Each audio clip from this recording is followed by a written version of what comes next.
If you took the time, whether you know your stuff or not, to put something in a book, you are automatically stamped an expert. Now, you may disagree or agree with that, but if you are automatically stamped an expert. And if a client was looking to choose between A and B and both were the same, they're likely to go with the person that has written and published a book.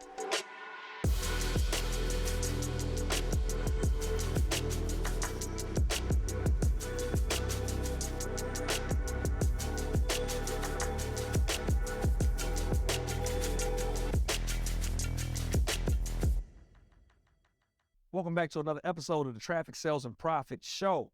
My name is Lamar Thomas. I'm your host. And if you've ever thought about writing a book, creating a book, maybe you need to just sell some books and get the ones in your garage out of the house. We have the perfect person for you today, Chanel Martin. Chanel is the founder, creator, the brilliant mind behind Beyond the Book Media, long-term TSP Mastermind family. Thank you, Chanel, for joining. Yes, thank you so much for having me, Lamar. Awesome. And actually, you're a star, right? A star guest on one of our shows on the Convo. Yes, I was so grateful. I feel like I had you on the show before, but I haven't had you on the TSP Show. It was because when we did the Wednesday combo. We did the combo. Exactly. So thank you again for that. Thank you for joining us here. Now, I asked you to come because I want to talk about books. Okay. One of the things I hear most often from people is that they want to write books. Mm-hmm. Like, what is it about books that this is in people's soul? I just believe we're in a season where people want to write books. People want to leave a legacy. And books, honestly, it's the oldest form of media. So before there was television, before there was social media, people were opening up books. It is the one thing, the one piece of media that will outlive and outlast you. Think about all the books that you've read and the authors are no longer living. That's right. And so not only can you leave a lasting legacy, but you can make some money doing it too. That's good. So that legacy piece, and that's interesting because oftentimes we only think about legacy as money, right? But you're talking about leaving legacy, like your thought process. Absolutely. Or what you're thinking. Absolutely. Think about the books, right? What, Napoleon Hill? Aren't we still reading and building businesses and based on his principles? Based on his principles. Exactly. You could be the next Napoleon Hill, Lamar. Like people reading your books 100 years later. That's the power of books. And the one thing I love about books is it allows people to take a piece of you home very inexpensively. That's true, right? A lot of times in our business, we use books as a gateway. It's kind of like that introductory piece, like you said, for them to get to know, like, and trust me, for them to get a gateway into what we do, how we do it, who we do it for. And the book is oftentimes like, I feel like if I can get the book in your hand, absolutely, and you read the book, oh, you won't want to be a piece of this. Oh, absolutely. Now, of course, we know everybody's an entrepreneur now. I know, right? Like everyone has a business, but you can have an advantage by writing a book. If you took the time, whether you know your stuff or not, to put something in a book, you are automatically stamped an expert. Now, you may disagree or agree with that, but if you are automatically stamped an expert. And if a client was looking to choose between A and B and both were the same, they're likely to go with the person that has written and published a book. So you automatically stand out. It's like a stamp of approval. Their positioning piece. Absolutely. All right. I love it. Now, let me ask you a question about you. When did you write your first book? Or what was your first book? I don't know the answer to this, so I'm kind of curious myself. My first book was a fundraising ebook. Really? Yes. I wrote a book on how to fundraise. I had a lot of people that were like, how did you guys win all those fundraising campaigns? And how did you guys get venture capital funding? Because you were going out with a previous company. Yes. And pitching and absolutely, looking for investor dollars and everything like that. Absolutely. And we were successful in that. And we were one of the first women of color in the hair care industry to do something like that. And I didn't think it was that big of a deal. I thought everyone, could do it. So people kept asking me, and I'm going to tell you something. You want to know something, Lamar? Oh, tell us. I wanted to buy a couch. True story. I wanted to buy a couch. I went to my husband. Husbands be hating. I said, I want to buy a couch. Hold on. We got to stop right now. We're half all the husbands, right? Husbands be hating, but what I say is, you know what I say all the time? What? Wives be wifing. Okay, all right, I'll get with that. It was my husband hating that actually positioned me here. Because the man told me no to my couch. He said, you buy it. Now, at this time, I was taking a break. I was pregnant with my second child. I wasn't really doing nothing, stay-at-home mom. And I was like, how am I going to buy a couch? I don't got no money. And I said, wait a minute. People been asking me about fundraising. I'm gonna see if I could put something together. And so I did a fundraising webinar, made my $1,000, actually $1,025 Okay. cash, and we went to the furniture store and we bought my couch. And I was so excited because I had never done any type of coaching or I'd never done infopreneurship. I was a tech entrepreneur. And I said, wait a minute, I'm about to turn this into a book. So I took the webinar and I stayed up all night and I put it into an ebook. And I still sell that ebook. That was in 2016. I still sell that ebook with that webinar for $97 to this day. Wow. I love it. I love it. I love it. Now, so did you get a couch? I did get the couch, yeah. Okay. I mean, let's get back to It's in my kids' playroom now. It's in my kids' playroom. It's, we've elevated since then. You know, We got the couch. when your husband when he threw that down, the challenge of it down, did he think you would actually do it? I'm curious. Or was it just like, you get it for yourself, right? Like, we had to work. I think he knew I would do it.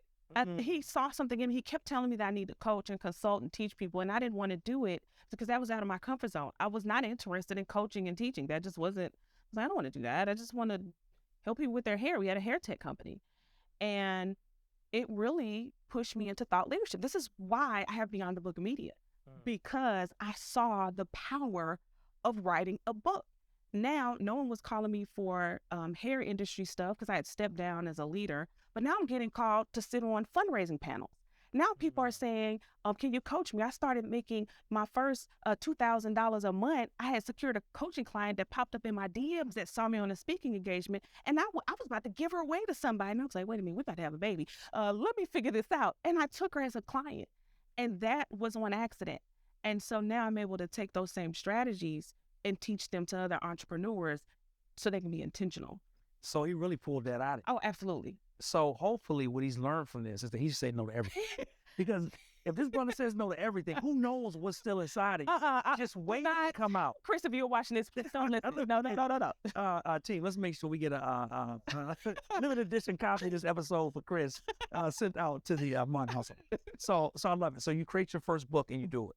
Now, at what point do you make the transition to I have a ebook to maybe have a physical book to now I'm actually helping other people create books? Like, what was that span like? Okay, so I was writing my third book, okay, and I was struggling. I said, man, my second book, I did a 31-day prayer challenge, and I put all these prayers in the book. I said, oh, I got a book. Since I did the first time I published it, I thought, okay, this is what I'm going to do. I'm going to write this devotional and we're good. And this is an ebook again? No, this was a physical book. Okay. Now, we grew up. We want to create space now. And now we have a physical book. I probably would have been one. It would have been in the basement I wasn't worried about it. But then I was like, I had one more book in me, I think all of you guys, you have something. It's I need to write a book. So I wanted to write a book. Then ended up launching me into my next. It was about how to hear the voice of God for your business. And I was struggling. And the book is now titled God Bless the Scribe. I know we're going to talk about that a little later, but I was struggling. So I go on Facebook. I said, anybody want to write a book? I'm struggling. And I said, if I get 10 people, I'm going to create a Facebook group. Well, I didn't get nobody. I said, now I know I'm not the only one that want to write a book. So I waited. I said, I'm going to ask one more time. Algorithm be hating too. Yeah. This time, 50 people commented on my post. So I created a group, which at the time it was called Write With Me. And I put these 50 people in. Then it grew to 300 people in like 2 days. Wow. And I said, oh my goodness. I said, okay, y'all, we're going to write our books. We're going to finish them in 2 weeks because that's all I had. I had 2 weeks.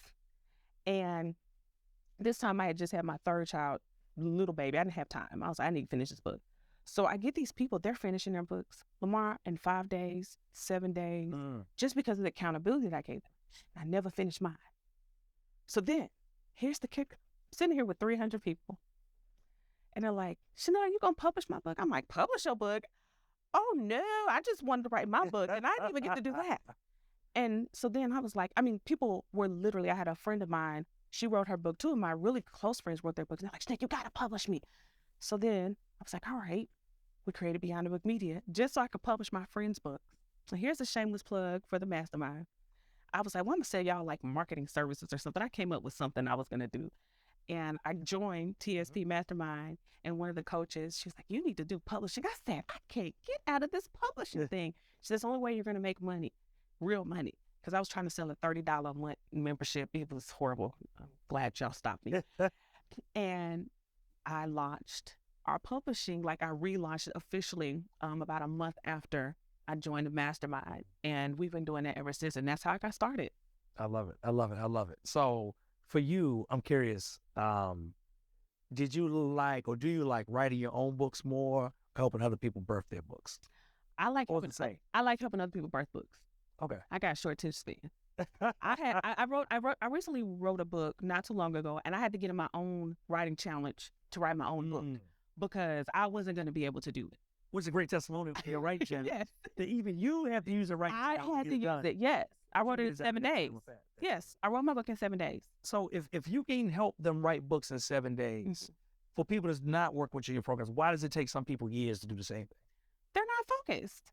They're not focused. They don't have an outline, because a lot of people think you just pull out a sheet of paper and just write, and they don't have a goal. They don't have an end goal. They're just writing because the Lord said, or whatever reason they came up with, right? There's no real goal. So when you have a mission, you have a goal, you're like, okay, I'm writing this book to go with my program. I'm writing this devotional to go with my ministry. I'm writing this book to buy a couch. You will finish it quickly. And then you will do and put forth the necessary effort to make sure that the world knows about this book. And now you're intentional. That's when you finish. I love it. I love it. I love it. So what are the biggest issues and things you see authors run into? Like the problems, like not people necessarily, and maybe when they come to you, maybe people that haven't come to you yet, just in your communities, like what are the biggest issues that pop up and face them? Okay, so of course, in writing a book, most people are taking way too long and they're overthinking it, and they think their books have to be like 200 pages. And I tell them, nobody wants to read your 200-page book.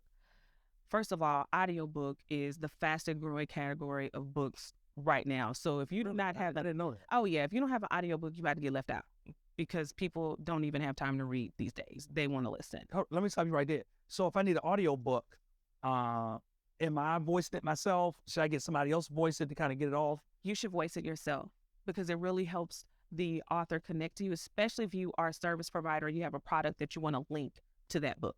Now they already feel like they know you. They've been listening to your voice for at least 2 hours. That's good. And you've drawn a connection with them. That's a good point. I'm not a big fan of audiobooks in general, because I like just like physical books and dog eared pages and highlight. But when I do listen to audiobooks, it's a much better chance I'll listen if it is the author. Absolutely. Which I feel like most big books are still not the author. It's somebody else, some voice professional. Most of the time they're monotone as heck. Most of the things I can't, like, because it's boring. Right. It they don't catch my attention. But I want everybody watching and listening and now think like, hey, I got to pay all this money for somebody to come do the voiceover. I literally, like you said, I'm much more apt to listen if it's the real author. And I realize, like, the author, I feel like when they speak, or when they share in a book, their energy level is different around it too. Guess what? If you enjoyed the last few minutes of this episode of the TSP Show, you gotta watch the full thing. But it's only available on The Convo. You can register today totally free at theconvo.tv, or scroll down below for a listing of all of your favorite streaming apps where you can watch it today.